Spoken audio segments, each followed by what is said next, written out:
Vienu žodžiu, noriu pratęsti dabar tą pačią mintį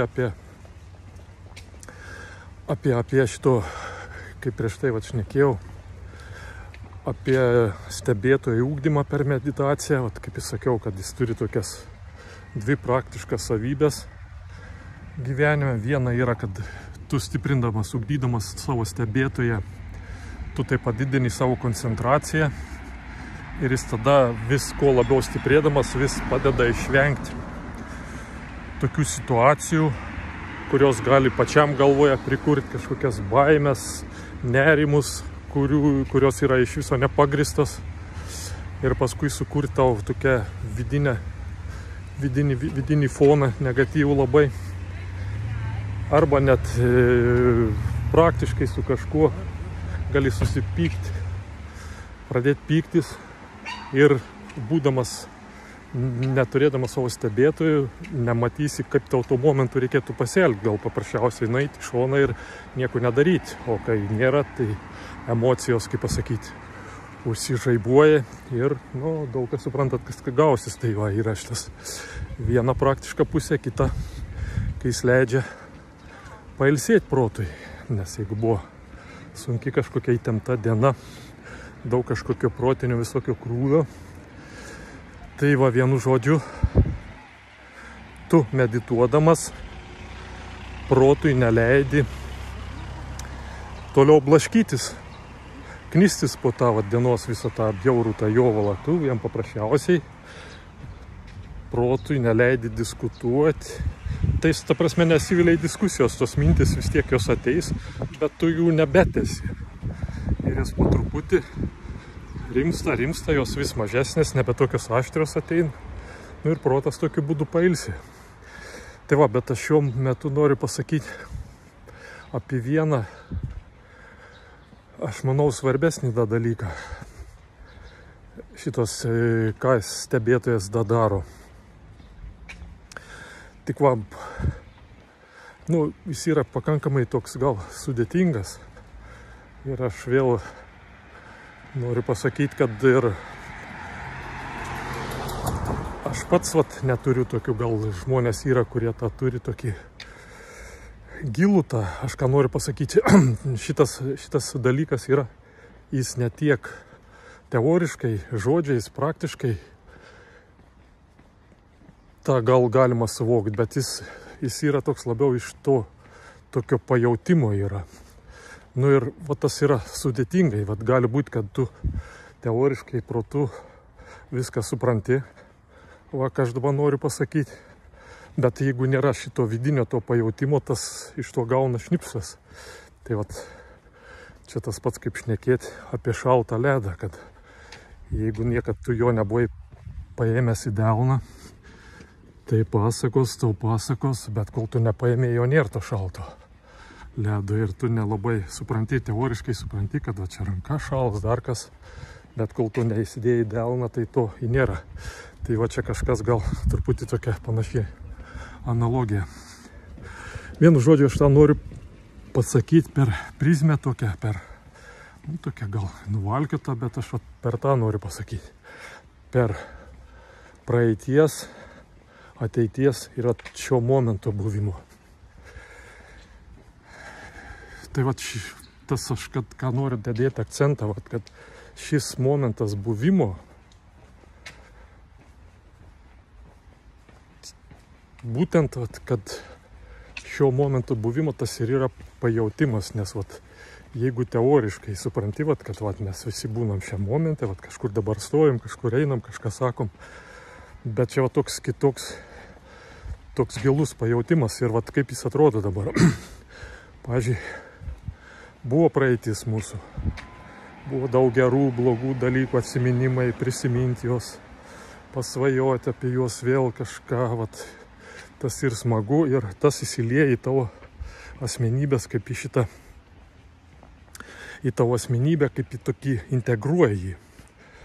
Ir tu jauti, kad čia tas praeitis, kuri buvo, tas ir yra, ir aš esu tuo momentu, kai tu ten esi, ir tas pats su ateitim. Nes ateitis vėl tau žada visokių gerų, gražių dalykų, dar kurie bus, nu, taip pat, atrodo, gal bus ir blogų, bet blogų vėl.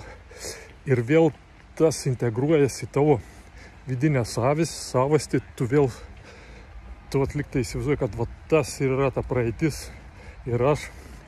Ir va, tas veda prie to. Jis sukuria tokią didelę, stiprią,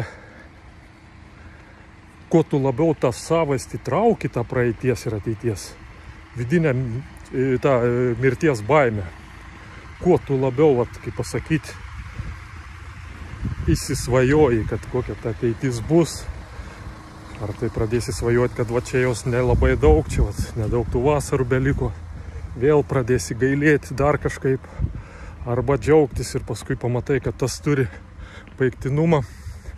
Tai va šita mirties baimė vis stiprėja. Ir iš to susikūrė visos, daug tų baimių susikūrė. Kad va tau reikia ateityje dar, nu ką čia tu kaip, va tau reikės dar finansų kažkokiu ateityje, nes tau ateityje laukia, tau reikia gražių namų, tu dar gyvensi ilgai. Ir aišku, kad viso to gerai, viskas tas gerai, kad tu planuoji ateitį, kad tau vat, viso to reikės.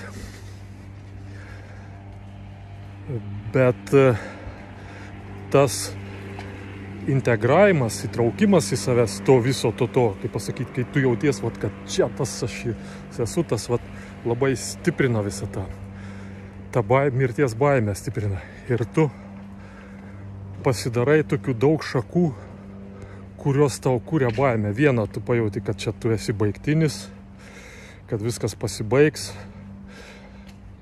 Kitas, kad tu va, ten ateityje gali to neturėti. Ir tas va, toks tas kamuolys, jis pradeda sėti. Iš kitos pusės tavo praeitis, nostalgija, kad va, kaip ten buvo gerai, ten vėl, kad va, čia bebus, vėl ir va, dabar gal jaučia tokia, aš nežinau, bandau perteikti, kokį įsivelį, kokį tą protų žaidimą. O kai atsiranda vėl, aš dabar šiuo metu neturiu to, bet kai atsiranda va, šitas būtent tas jausmas, va, tos va, vienos sekundės, kad tu iš tikrųjų tavo nėra, va, čia ir dabar buvimas, tas tu tada pamatai, kad tas protas, va, ta praeitis ir ateitis iš tikrųjų nėra, va, tu nesi tu, jis paprasčiausiai protas su tavim žaidžia ir jis tau kūrė visokius tokius. Jeigu kūrė jis negatyvius dalykus, tai vat suprantam irgi, kad nieko gerai nebus, nes tu turėsi tokį foną bjaurų. Jeigu jis kūrė gerus dalykus visus, tai irgi tau kurs tokį gailesį, nes tu supranti, kad va to viso gali nebūti. Tai bet kokiu atveju, o tas va šitas pajautimas, tą visą mato, kad čia yra vat, žaidimas. Bet vėl, aš noriu pasakyti, nes aš dabar šio neturiu momentų, kai jis yra, tu tada supranti, kad va, čia proto žaidimas yra tas praeities ir ateities. Ir va tik čia dabar tas va, momentas jis yra toks stiprus. Nes tu teoriškai va, pagalvojus, net jeigu protas galvoja, ką bus, tu bet kokiu momentu va, gali išvažiuoti su mašina ir tave už minutės kažkas gali nutrenkti, kažkoks, va, nu, imkim durnius išvažiavęs, girtas į priešingą eismą, viskas ir viskas tuo pasibaigia. Čia bet kas, bet kokią minutę kitą gali vykti. Ir tada va šitą minutę, tas suvokimas, jis tokį nuima visą tas baimės tokias visas. Mirties, dėl ateities baimės, kaip pasakytas, tokias gailestį savęs, kad ten va kažkoks buvau jaunas, gražus, stiprus, dabar toks nesu. Va, tos visos nelieka. Ir tada dar viens atsitinka toks dalykas, kad tu iš tikrųjų net suvoki, kad nėra skirtumų, kiek tu čia vat gyvensi. Aišku, aš nenoriu pasakyti, kad tas reikia kažkur skubėti, reikia gyventi, džiaugtis tuo. Bet tu supranti, kad tu vat tik turi šitą sekundę. Ir iš tikrųjų, ar tu pragyvenai ten šioj žemėj 100 metų, ar 5 metus, ar kiek. Tu iš tikrųjų daugiau nieko nebuvo tau. Tik buvo visą laiką momentas iš momento, kur eina šį minutę. Čia iš tikrųjų, kaip pasakyti, aš net jaučiu dabar sakydamas, kad greičiausiai man sunkiai sekės patą perduoti, ką noriu. Ir jį gal iš tikrųjų net neįmanoma perduoti, aš čia tik žodžiais bandau. Aš vėl noriu pasakyti, dar pasikartodamas, kad šitas yra tik tai yra per pajautimą tavo, per pajautimą, kad kaip minėjau, kad kaip šaltas ledas, kuris tavo delne yra, tu da jauti, kad jis yra. O kol tau pasakoja apie tą šaltą ledą, čia tik priklauso nuo tavo fantazijos, kaip tu visą tą įsivaizduoji. Tai tiek bandžiau, bet man atrodo, kad nesėkmingai.